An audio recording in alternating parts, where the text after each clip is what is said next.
Hello दोस्तों, आज एक नई कहानी में आपका फिर से स्वागत है। आज की कहानी का शीर्षक है जीवन का सच। जी हाँ, जीवन का सच। तो यह भी बुद्ध के उनके समकालीन ही यह कहानी है जो बहुत ही प्रचलित हुई थी। चलिए स्टार्ट करते हैं। तो जीवन भी कैसी विचित्रताओं से पूर्ण है, कितना अनिश्चित, कितना अद्भुत, कितना दुख तो कभी सुख, कभी धूप तो कभी छाँव। आज अपने पति के आंगन में बैठी यही विचार रही थी। वह कौन थी? उसका जन्म नीच जाति के एक परिवार में हुआ था। माता पिता सुख सुविधा जुटाने में असमर्थ थे। उसे गरीब का पालना नसीब हुआ, किंतु प्रकृति ने उसे अद्भुत सौंदर्य दिया था। वह आकर्षक थी, चपल थी, मोहक थी और इतनी दुबली पतली, इतनी किरस की उसका नाम ही पड़ गया किरसा या किसा। किसा गौतमी का बचपन अभाव और कष्टों में बीता। ऐसे ही उसने किशोरावस्था की दहलीज पार की और यौवन के आंगन में कदम रखा। फिर संयोग ऐसा बना कि उसका विवाह एक संपन्न परिवार में हो गया। पति का भरपूर प्रेम पाकर वह कृतार्थ हो गई। उसे लगा उसके कष्ट के दिन बीत गए।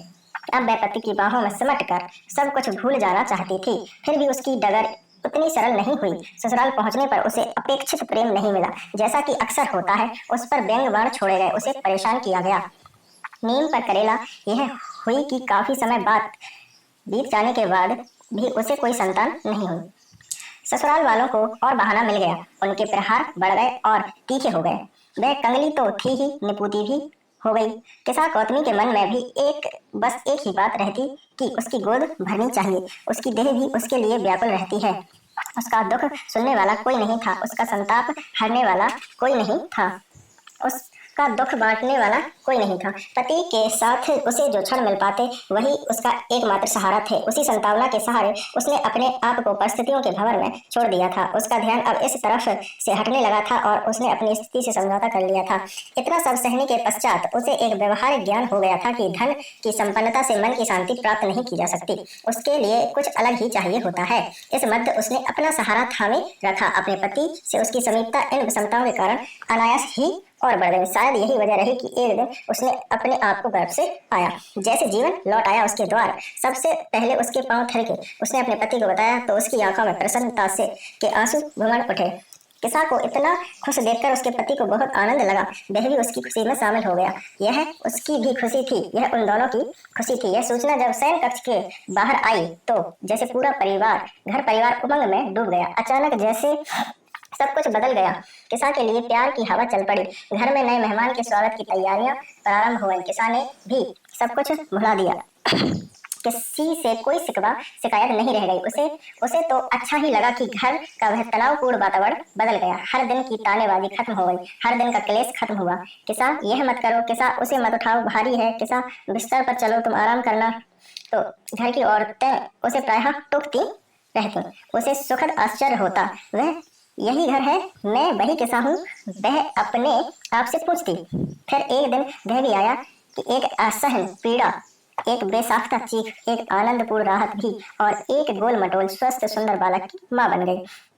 लड़का हुआ है। खुशियों से भरी यह घोषणा पूरे परिवार में दौड़ गई। सभी के लिए मंगलकारी था वह पल, वह मौका। कुल दीपक के आने से हर तरफ प्रकाश फैल गया था, परंतु किसा के लिए वह मात्र एक बालक नहीं था, उसका पुत्र नहीं था। वह तो उसके लिए खुशियों की सौगात लेकर आया था। उसका जीवन तो बदल ही चुका था। किसा उसे खूब प्यार करती, उसे हमेशा अपनी आंखों के सामने रखती, पल भर भी उसे अपने से दूर न होने देती।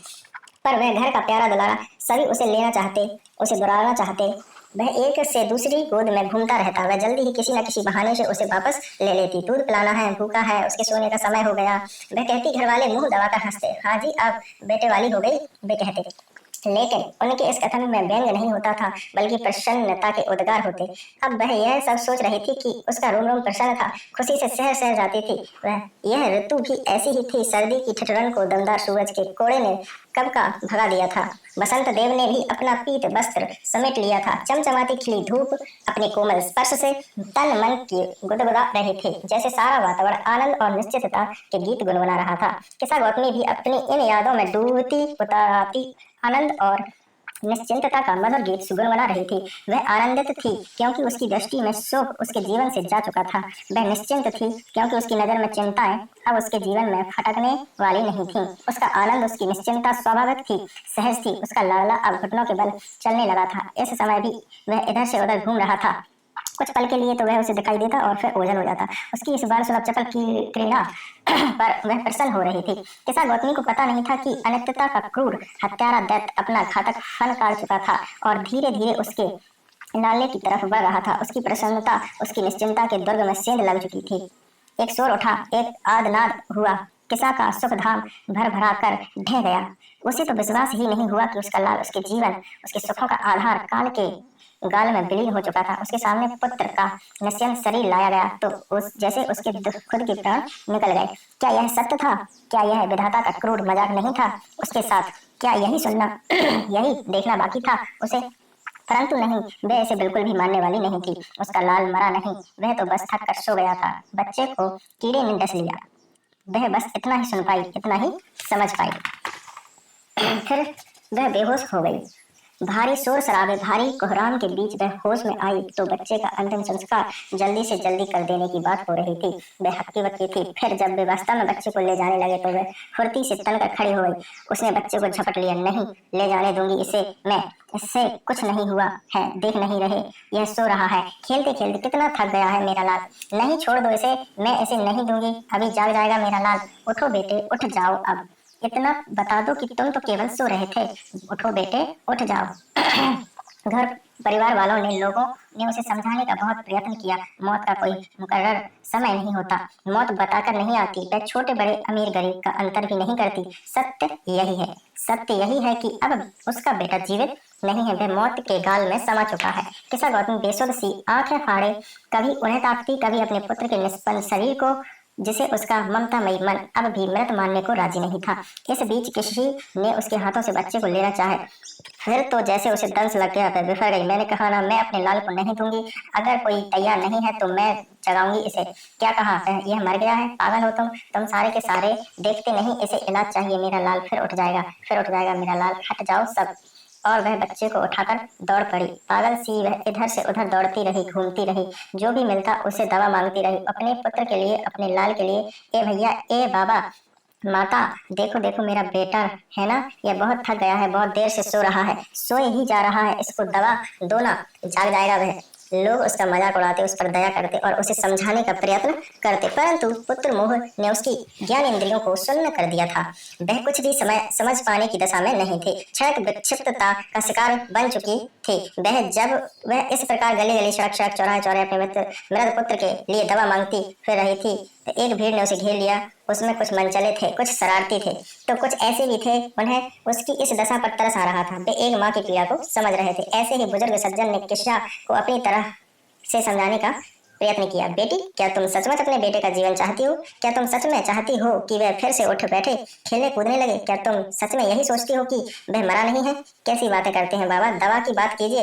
यदि आपके पास दवा है तो दें। बेटी, पहली बात तो यह समझ लो कि तुम्हारा पुत्र अब जीवित नहीं है, वह मर चुका है, उसे रहने दो। किसा बीच में ही बोल पड़ी। मुझे किसी से कुछ नहीं चाहिए। अरे इतनी बड़ी दुनिया में क्या कोई भी नहीं है मेरे बेटे को होश में लाने वाला? यदि वह मर भी गया है तो उसकी कोई दवा तो होगी, किसी के पास तो होगी। हाँ है, क्यों नहीं? यह सुनकर किसा ठिठक गई। वह चल पड़ी। उसने पहले तो वृद्ध सज्जन को ध्यान से देखा कि कहीं मजाक तो नहीं कर रहे। जब वह वृद्धजन सज्जन की सज्जनता के प्रति आश्वस्त हो गई तो इत्मीनान से खड़ी हो गई। सच? हाँ बेटी, तो दीजिए ना, ठीक कर दीजिए ना मेरे बेटे को, उसने बुजुर्ग महोदय से कहा। वह अपने मृत पुत्र को लिए उन सज्जनों के चरणों में बैठ गई। नहीं नहीं बेटी, वृद्ध सज्जन ने किसा को उठाते हुए कहा, मैं तो एक सामान्य मनुष्य हूँ, औरों की तरह, तुम्हारी तरह। मैं क्या कर सकता हूँ? हाँ, मैं तुम्हें उन भेषज गुरु वैद्यों के वैद्य के पास ले जा सकता हूँ जो तुम्हारे पुत्र को जीवित कर सकते हैं। किसा गौतमी को उम्मीद की किरण दिखाई देने लगी थी। उसने कहा, तो पहुंचा दीजिए ना बाबा मुझे वैद्यों के वैद्य के पास, मैं उनसे प्रार्थना करूंगी, उनसे याचना करूंगी, अब चलिए ना, पहुंचा दीजिए ना। और यह तीव्र कदमों से चल पड़ी। कार से वह दौड़ ही रही थी। वृद्ध सज्जन को उसी पर भी दया आ गई। रुको बेटी, तुम्हें पता है कौन है वे भेषज गुरु और वैद्यों के वैद्य? मैं बताता हूँ। वृद्ध सज्जन ने किसा गौतमी को तथागत बुद्ध के विषय में बताया और यह भी बता दिया कि इन दिनों वे इसी श्रावस्ती नगरी के बाह्य अंचल में स्थित जैतवन में विहार कर रहे हैं, जो तुम्हारे पुत्र को जीवित कर सकते हैं। किसा सीधे वहां पहुंची जहां तथागत बुद्ध अपने विशाल भिक्षु संघ सहित विराजमान थे। उसने तथागत के चरणों में अपने मृत पुत्र को रख दिया। उसकी बदहवासी देख तथागत सब कुछ समझ गए। इसे जीवित कर दीजिए, वे कहते हैं। वह यह मर गया, मेरी कोई नहीं सुनता। सबसे दवा के लिए कहा, पर किसी के पास कोई इलाज नहीं है। आप तो वैद्यों के वैद्य हैं, आप यह कर सकते हैं। मुझे विश्वास है आप जरूर मेरे पुत्र को जिंदा कर देंगे। तुम्हें विश्वास है? हाँ, तो फिर तुम्हारा विश्वास व्यर्थ नहीं जाएगा। मैं तुम्हारे पुत्र को जीवित करूंगा, जरूर करूंगा। ये वचन सुनते ही किसा गौतमी को सांत्वना मिली। उसके हृदय में से दुखों का बोझ हट गया। वह आश्वान्वित होकर तथागत की तरफ देखने लगी। वह कहना चाह रही थी, तो फिर भी कर दीजिए ना जीवित मेरे लाल को। तथागत उनके नेत्रों की भाषा को पढ़ रहे थे, उसके मन को जांच रहे थे। उन्होंने कहा, परंतु इसकी औषधि की व्यवस्था तुमको ही करनी होगी। मुझे क्या करना होगा? मैं क्या कर सकती हूँ? तुम्हें सरसों के दाने लेकर आने होंगे, बस। किसा को तो विश्वास ही नहीं हो रहा था अपने कानों पर। बस सरसों के दाने? कितने? हाँ, सरसों के दाने एक मुट्ठी भर, एक चुटकी भर, एक ही ला दो। सच कह रहे हैं मुनिवर, ये बस यही उसकी समझ से परे था। यह इतना सस्ता इलाज और इतना सुलभ भी। मैं इन दिनों सरसों के तो ढेर लगे थे बाखरों में, आंगनों में। कौन मना करेगा देने से? अपने आप भी ले लो तो किसी को क्या ऐतराज? इस संपन्न नगरी में क्या कीमत सरसों की चुटकी भर या मुट्ठी भर, एक झोला भर दानों की भी? मन ही मन हंस रही थी किसा। इतनी छोटी सी बात, इतना सरल इलाज। वह चल पड़ने को उद्यत हुई, पंख लग गए थे उसे।